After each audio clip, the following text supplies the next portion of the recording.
What's up, guys? Corey from Speedway Memes here, and welcome to part number 2 of episode 2 of Tech Talk here with Peter and Daniel. Last time we left off, they had just got in the inner bearings in one of the wheel hubs there, so we're going to continue on with that. So make sure you guys stay tuned. Don't forget to leave a like if you liked it and a comment, and enjoy the rest of the show. Next stage is fitting our outer dust seal slash cap. So this O-ring goes in first, followed by the cap, followed by the circlip of some description, double circlip spring steel thing. So we'll put our O-ring in, cap goes on.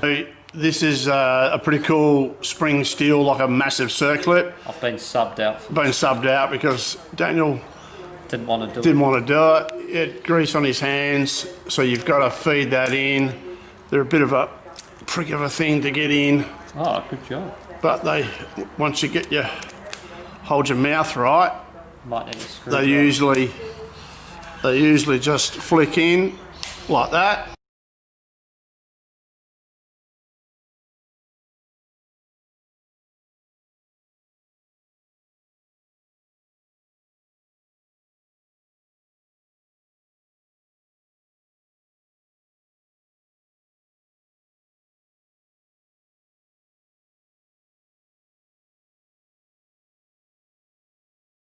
That's Now, it. I just push it with a screwdriver. Just make sure it's home. Yep. Nice. Done. So that cap's stuck there now. Yep. So now that's one side of the hub assembly finished. Beautiful. Put the other side on now. Yep.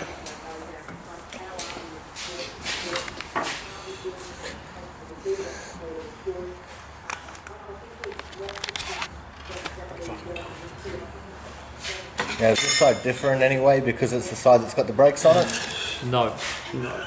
As long as you just make sure you put the brake disc on first. If you put the hub on, You can't get you it can't on, get the brake disc on. So which we've all done many times.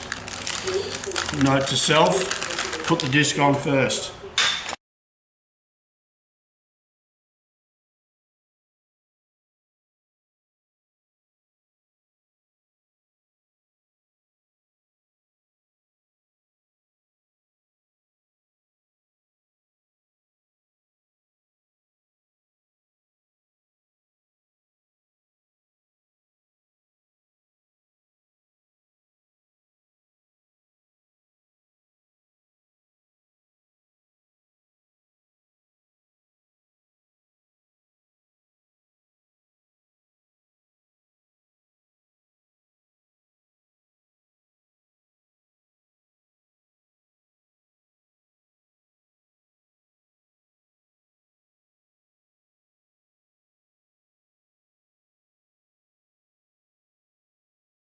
As Jeff Murphy says, there's 4 ways to do this, and one of them's right.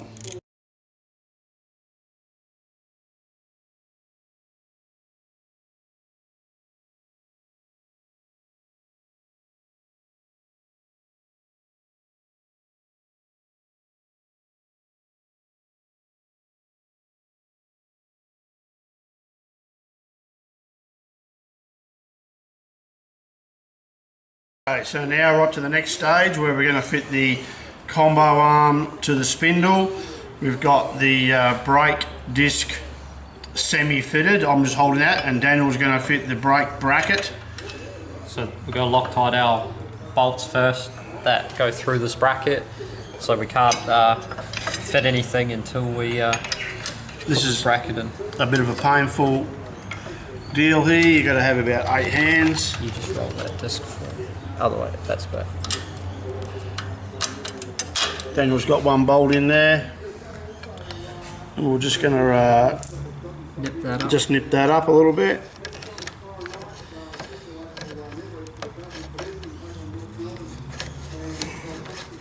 Everything's new, so the threads are all just a little bit. Right, that'll do, Dan. Put the other bolt in, can you please? So Loctite the other bolt. Yep. with these QTM brakes, you have to do it in stages like this. Down. Some other brakes you don't have to, but these ones you do.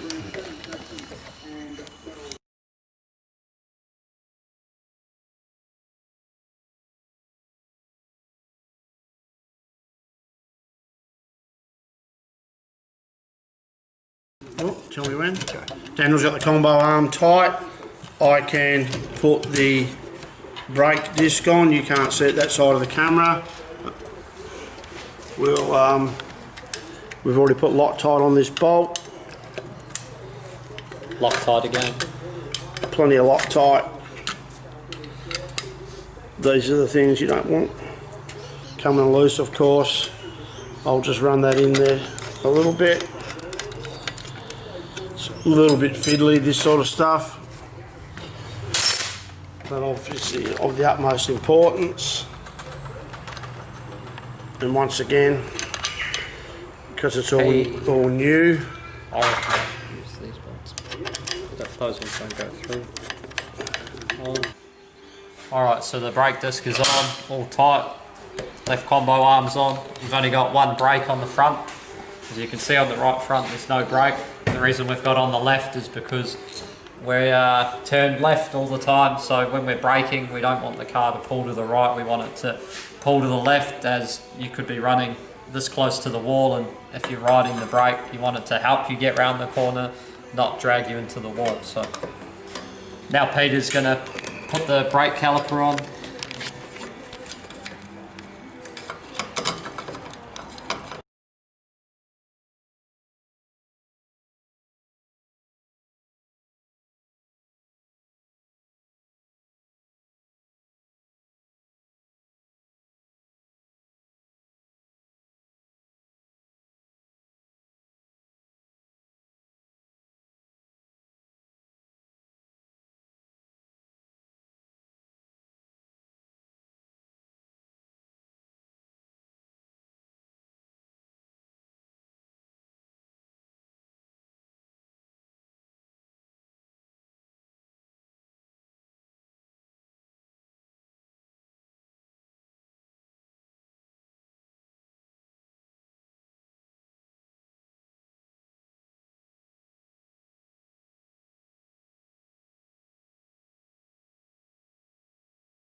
So now Daniel is using the extra long bar on these. They're going to be obviously dead tight. How many Ugga Duggers, Daniel? It's tight as Daniel can get that. Till the vice moves. Till the vice moves. Fellow sprint car racer Matt Cross has just walked in. So he's come in just to hang out. So now what I'll do is lock wire both these. I think you better just to explain what you're doing then just... Yeah, so what I'm doing is running the lock wire through so that these bolts don't come loose. Like most things, there's a dozen different ways to do this. This is how I like to do it. Other people might do it differently. Well,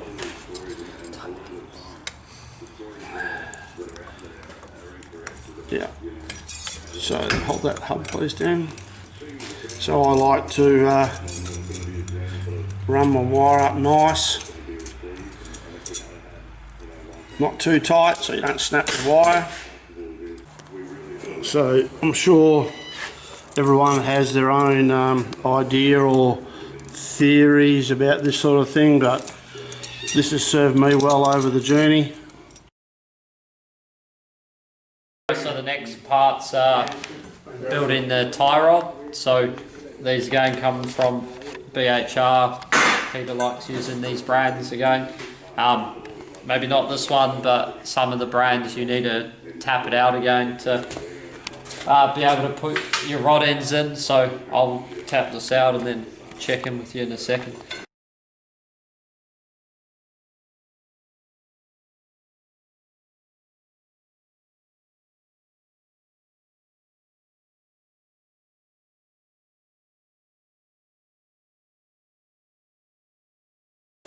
Alright, so they're tapped out now, so next stage is putting in the rod ends. Peter said we use chrome moly rod ends, 46-inch long, which suits the 50-inch beam, and yeah. Put a bit of grease on it. Put a bit of grease on these. We sort of grease everything on the front end because if you're ever pulling it apart after a season, if you don't crash, you want to be able to pull it apart quite easily and not have to cut the ends off, or I don't know, if you don't bend that, you might want to replace these at the end of the season. And yeah, if they're jammed in the rod end, you're going to have to throw the whole thing away. So And it's another excuse for you to get your hands dirty this episode, isn't it? I haven't had them dirty tonight.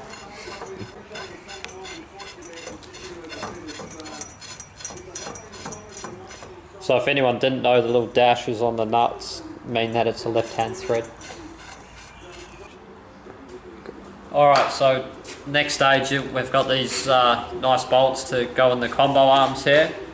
These go in so that the tie rod that we've made up down there can screw on. So I'm going to throw a little bit of Loctite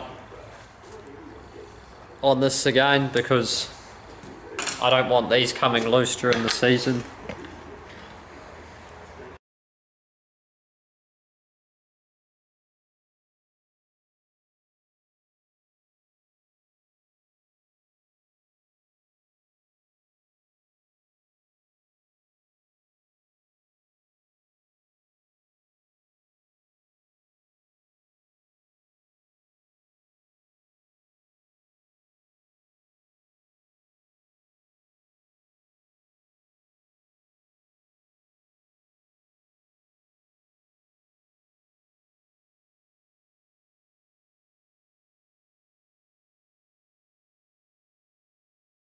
Alright. This one's fitted.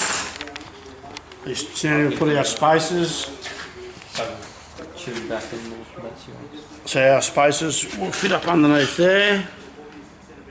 I'm assuming they'll go like that on the flat.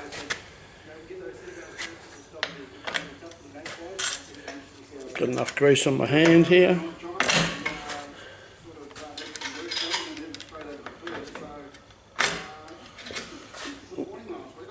We'll run those up. Daniel will run those up nice and tight with a 3/4.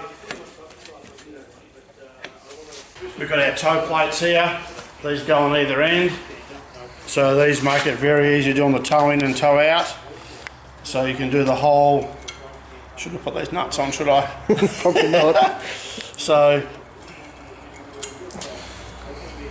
these are something that we get made here in Perth.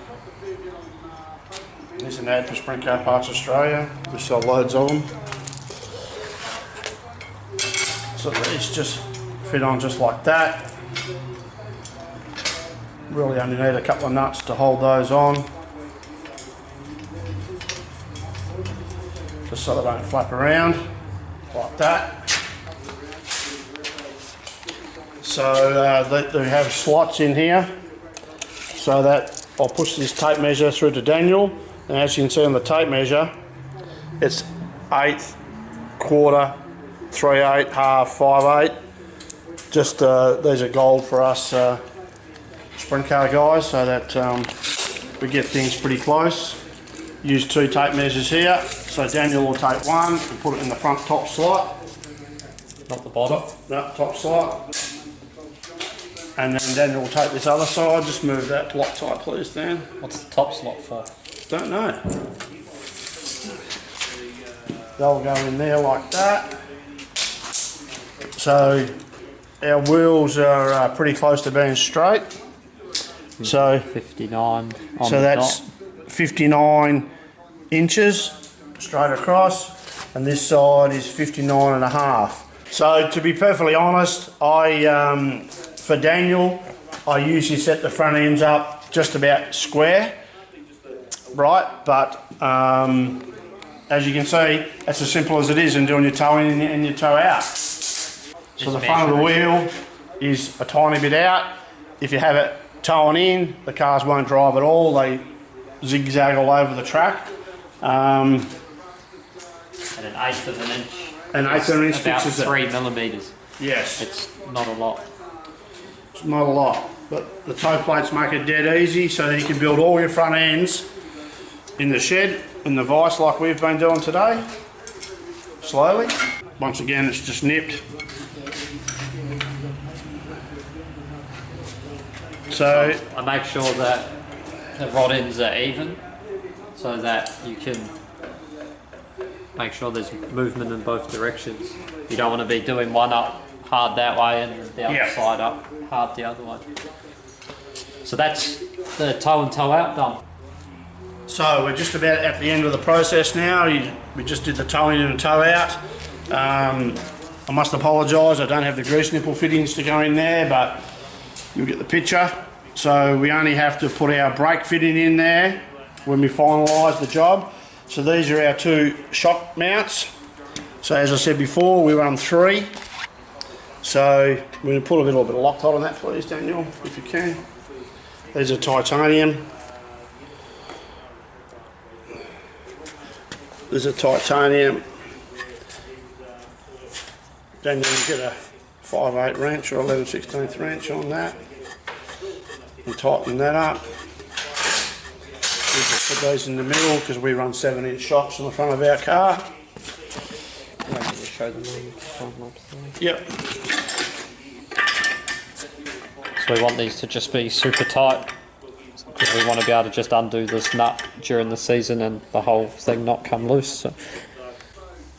Alright, the last one's the drag link fastener. So we're just going to, very similar to the tie rod, we're just going to put a bit of Loctite on, wind it through, but we're not going to put anything actually on the other end at the moment, because we're going to fit up the drag link in another episode when we actually put the front end into the car and give you a quick demo of that.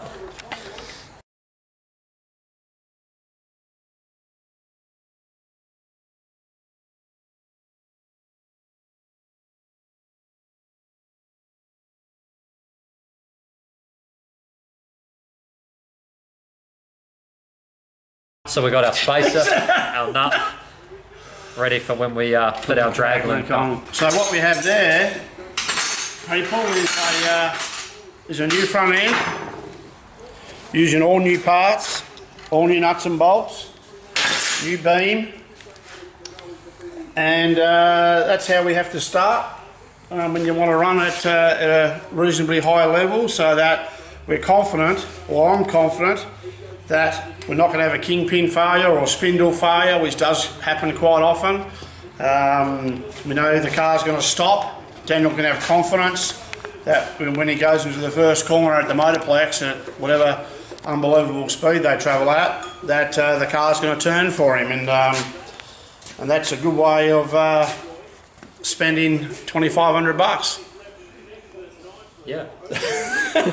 All right. Don't forget, 16th of August, we're racing at Ellenbrook Speedway for the start of the Winter Series. And what else do we have to say? That's it. Thanks, Corey. Yeah, just thanks to everyone who makes this happen for us all the time. Our current partners, which are ODH Mechanical, Red's Transport. Hang on, turn around.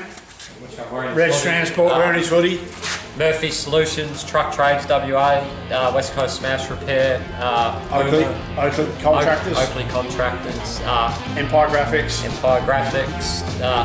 Peter, Tanya, for supplying the whole thing, and yeah, hopefully you enjoyed it, and we'll see you in a couple of weeks.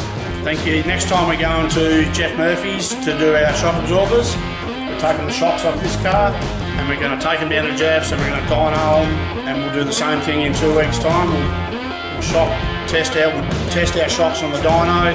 People can see how that works, and hopefully you enjoy it. Thank you.